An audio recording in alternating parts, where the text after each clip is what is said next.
Hello everyone, আসসালামু আলাইকুম। Welcome back to our new blog. কেমন আছো সকলে? আশা করছি খুব খুব ভালো আছো। আলহামদুলিল্লাহ আমরাও ভীষণ ভীষণ ভালো আছি।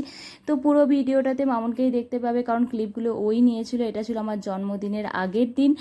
তো ও পুরো একটা সারপ্রাইজ প্ল্যান করেছিল, যেটা পুরো ভিডিও ওই নিয়েছে। তো আমি শুধু ভয়েসই দিচ্ছি আর কি।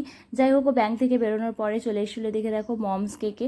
আর এখানকার কেক সত্যি বলতে ভীষণ ভালো খেতে, মানে পুরো মিয়ামরের মতোই বলতে পারো, কিন্তু বরঞ্চ প্রাইস কম, মিয়ামরের থেকে অনেক বেশি, আর খেতে একই রকম, মানে সেরকম কোনো ডিফারেন্সই নেই। তো ওখান থেকে ও কেক নিয়ে তারপরে চলে এসেছিলো নার্সারিতে একটা গাছ কিনতে।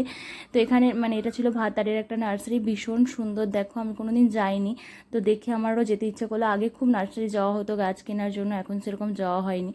তো একদিন যাবো ভাবছি, কারণ ভীষণ ভালো লাগছে দেখতে আর কি। নার্সারিটা খুব সুন্দর। তো ওখানে ও গাছ কিনতে গেছিলো একটা।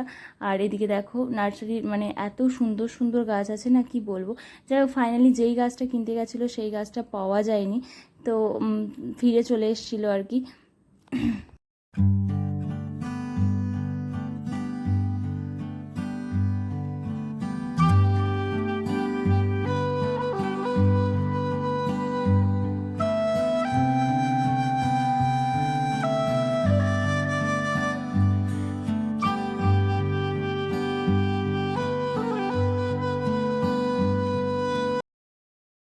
তো 12টা বাজার কিছুক্ষণ আগেও পাশের রুমে দেখো কেক রেডি করতে চলে এসেছে আর কি। আমি সেটার কিছুই জানি না, আমি অলরেডি শুয়ে পড়েছিলাম, যেহেতু 12টা বেজে গেছিলো।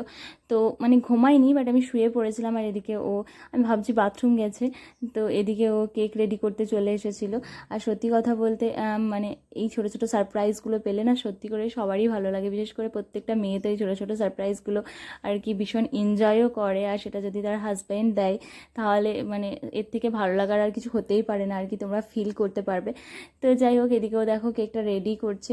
আর এসবের আমি কিছুই জানিই না আর কি। প্রতিবারই আমার কাছে আমার বার্থডেটা আমার নিজের কাছে ভীষণ স্পেশাল। তো সেটা যখন মানে কেউ নিজের কাছের মানুষগুলো স্পেশাল করে দেয়, ভীষণ ভালো লাগে। আর অনেক এক দুবার গেছে যে একটু আধটু মানে মন খারাপ হয়ে যায় যখন খুব বেশি, কারণ আমার এই দিনটা নিয়ে আমার ভীষণ আশা করে বসে থাকি। এদিকে দেখো 11টা 59 বাজছে আর কি। তো এদিকে কেক রেডি করা হয়ে গেছে।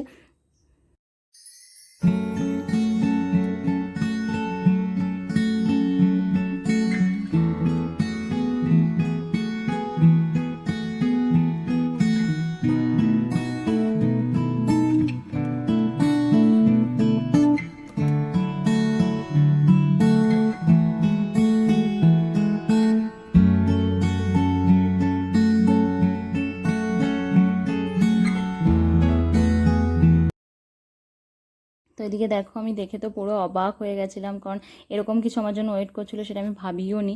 ভেবেছিলাম কালকে কিছু হবে, বাট আজকে রাত 12টা থেকে আমার জন্মদিনটা এতটা বেশি স্পেশাল হয়ে যাবে সেটা আমি নিজেও ভাবতে পারিনি। তো ভীষণ ভীষণ হ্যাপি হয়েছিলাম, যেটা তোমাদেরকে বলে বোঝাতে পারবো না। মানে আমাকে দেখেও হয়তো কতটা বুঝতে পারছো জানি না, বাট আমি মনে মনে আর কি এত বেশি হ্যাপি হয়েছিলাম, কারণ জন্মদিনটা আমার কাছে সত্যি বলতে খুব স্পেশাল। আমি সারা বছর এটার জন্য খুব বেশি ওয়েট করি, আর সেটাকে যখন কেউ আরও বেশি স্পেশাল করে দেয়, নিজের কাছের মানুষ আর কি, তো সেটা আরও বেশি মানে বিশাল বিশাল বড় পাওয়া। তো যাই হোক, ফাইনালি কেক কাটিং করলাম, তারপরে খাওয়া দাওয়া। ভীষণ ভালো খেতে ছিল কেকটা। তো যাই হোক, চলো, ভিডিওটা এতটাই ভালো লাগলে অবশ্যই লাইক করবে, কমেন্ট করবে, শেয়ার করবে, আর সাবস্ক্রাইব করতে ভুলবে না। তোমাদের কেমন লাগলো অবশ্যই কমেন্ট করে জানাবে। তো চলো, টাটা, আল্লাহ হাফেজ, ভালো থেকো, সুস্থ থেকো।